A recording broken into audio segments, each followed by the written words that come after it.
The Battle of the Bulge began in the winter of 1944, at a time when the war in Europe seemed to be moving steadily toward a German defeat. Allied forces had landed in France earlier that year and were advancing across Western Europe. Cities had been liberated, and German forces were being pushed back toward their own borders. But the war was not over. Despite the losses and the pressure from both East and West, Germany prepared one final major offensive. The goal was not just to slow the Allied advance, but to change the course of the war.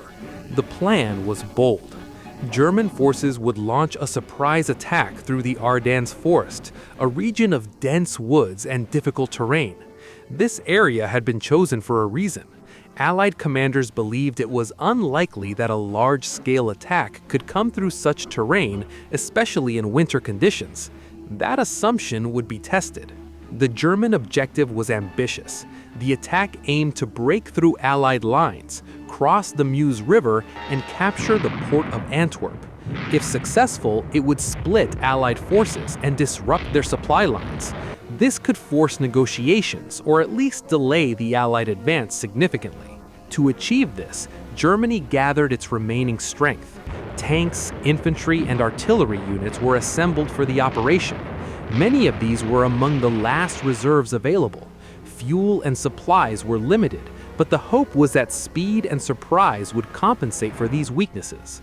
The offensive began on December 16, 1944. In the early hours of the morning, German artillery opened fire across a wide section of the front. The bombardment was followed by a ground assault. Infantry and armored units moved forward, targeting American positions in the Ardennes. The attack achieved surprise. American forces in the area were not expecting a major offensive. Many units were resting or regrouping after earlier battles. The sudden assault caused confusion and disruption. German forces pushed forward. In several areas, they broke through the initial lines. Roads became crowded with moving units, and the front line began to shift. The attack created a bulge in the Allied lines, which would later give the battle its name. But progress was not uniform. Some American units resisted strongly, slowing the advance. Small groups of soldiers held positions against larger forces, buying time for reinforcements to arrive. One of the key factors was the weather. Heavy cloud cover and winter conditions limited air support. Allied aircraft, which normally played a major role, were unable to operate effectively in the early days of the battle. This gave German forces an advantage. The terrain added to the difficulty. The Ardennes was not easy ground for large-scale movement. Narrow roads, dense forests, and snow-covered conditions slowed both sides. Traffic jams became common, and movement was often restricted. Despite these challenges, German forces continued to advance.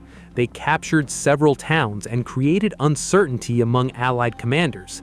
The situation was serious enough that immediate action was required. Allied forces began to respond. Reinforcements were moved toward the area. Units were redirected to hold key positions and hold important positions. Commanders worked to stabilize the front and prevent further breakthroughs. One location became particularly important: Bastogne. This small town sat at a critical road junction. Controlling it would allow movement in multiple directions. German forces aimed to capture it quickly and continue their advance. But American forces reached it first. Units were sent to defend the town, even as German forces surrounded it. What followed was a siege that would become one of the most well-known parts of the battle. Conditions in Bastogne were harsh. Soldiers faced freezing temperatures, limited supplies, and constant pressure from enemy attacks. Artillery fire and ground assaults tested the defense repeatedly. Despite this, the defenders held. They resisted attacks and maintained control of the town. Their stand disrupted German plans and slowed the overall advance. Elsewhere, the situation remained tense.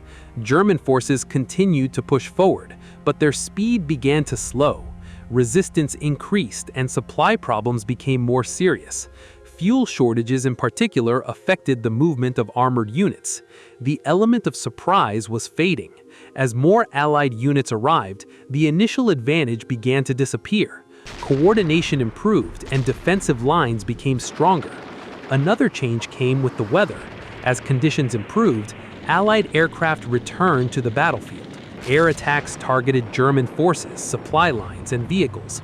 This added pressure and reduced their ability to continue the offensive. The battle was reaching a turning point. German forces had advanced, but they had not achieved their main objective. The capture of Antwerp remained out of reach, and the attack was losing momentum. Allied commanders began planning counterattacks. The goal was to push back the German advance and restore the original front lines. Forces from different directions were brought together to close the bulge created by the offensive. The stage was set for the next phase of the battle, a phase that would determine whether Germany's final offensive could succeed or collapse under the weight of its own ambition. The second phase of the Battle of the Bulge began as the momentum of the German offensive started to fade. By late December 1944, the initial surprise had worn off, and Allied forces were beginning to regroup and respond in a more coordinated way. The situation was changing. German forces had pushed deep into Allied lines, creating the bulge that defined the battle. But they had not reached their key objective. Antwerp remained far beyond their reach, and the further advance was slowing under increasing resistance. One of the main reasons was supply. Fuel shortages became a critical problem.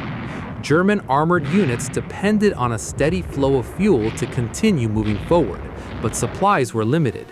As the advance continued, the problem grew worse. Some units were forced to stop.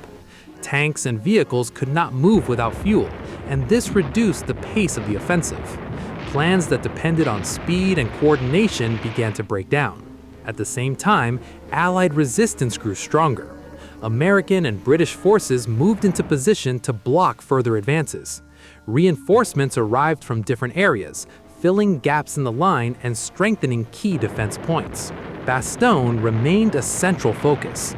The town was still surrounded and German forces continued their attempts to capture it, but the defenders held firm. The defenders, despite harsh winter conditions and limited supplies, continued to resist. The situation inside Bastogne was difficult. Cold weather, constant artillery fire, and shortages of food and medical supplies created serious challenges. But the defenders maintained their positions, preventing German forces from securing the important road network. Then came a turning point. Allied forces launched a relief effort. Units advanced toward Bastogne to break the encirclement. Fighting was intense as they pushed through German lines. Eventually, they reached the town, opening a route for supplies and reinforcements. The siege was broken. This was a significant moment in the battle. It not only saved the defending forces, but also disrupted German plans and weakened their position in the area. Meanwhile, the broader Allied counterattack began. Forces attacked the bulge from multiple directions, aiming to reduce and eliminate the German advance. The goal was to close the gap and restore the original front line. The pressure increased. German units, already facing supply shortages and strong resistance, were now being pushed back. The offensive that had begun with momentum was now turning into a defensive struggle. Air power played a major role. As the weather cleared, Allied aircraft returned in force. They attacked German vehicles, supply lines, and groups of troops. This limited movement and made it even harder for German forces to maintain their positions. The situation became increasingly difficult for Germany. Without sufficient fuel, under constant attack, and facing growing resistance, their ability to continue the offensive collapsed. Units began to withdraw to avoid being surrounded. The battle shifted completely. What had started as a German offensive became an Allied advance. Forces moved forward, recapturing territory and pushing German units back toward their original positions. By January 1945, the outcome was clear. The bulge in the Allied lines had been reduced. German forces had lost the ground they had gained, and the offensive had failed to achieve its objectives. The cost was high. Both sides suffered heavy losses in men and equipment. The winter conditions added to the difficulty of the battle, affecting soldiers on both sides. For Germany, the consequences were severe. The offensive had used up many of its remaining resources. Tanks, vehicles, and experienced troops were lost, and these could not be easily replaced. It was the last major offensive in the West. After this battle, Germany would no longer be able to launch large-scale attacks. Instead, it would be forced into a defensive position as Allied forces advanced toward its borders. For the Allies, the battle was a difficult but important victory. It showed that even a surprise attack could be contained and defeated. The coordination between different units, along with the ability to respond under pressure, played a key role.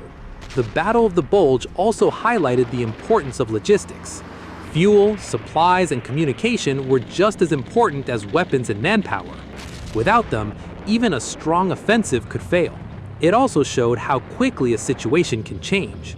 What began as a dangerous breakthrough turned into a failed offensive within a few weeks. The balance of the battle shifted as conditions changed and decisions were made. By the end of January, the front line was largely returned to its earlier position. The Bulge was gone. The path into Germany was now open once again. Allied forces prepared to continue their advance, moving closer to the final stages of the war in Europe. The Battle of the Bulge marked the end of Germany's ability to change the course of the war. It was a final attempt to regain control, but it ended in failure. The war would continue for a few more months, but the outcome was no longer in question.